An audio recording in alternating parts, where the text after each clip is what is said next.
Surat airport પર આજે સવારે ઇન્ડિગો એરલાઇન્સની એક ફ્લાઇટ અચાનક રદ થવાથી સેંકડો મુસાફરો અટવાયા હતા.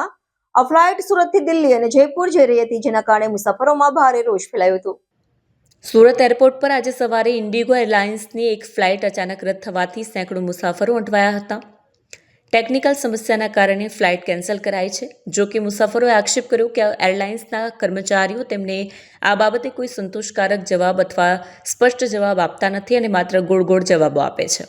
અટવાયેલા મુસાફરોમાં વિદેશી યાત્રીઓ તેમજ પરીક્ષા આપવા માટે રવાના થઈ રહેલા વિદ્યાર્થીઓ પણ સામેલ છે, જેમની મુશ્કેલી વધી ગઈ છે. ઘણા મુસાફરો તેમની આગળની મુસાફરી ખોરવાઈ જવાથી નારાજગી વ્યક્ત કરી હતી.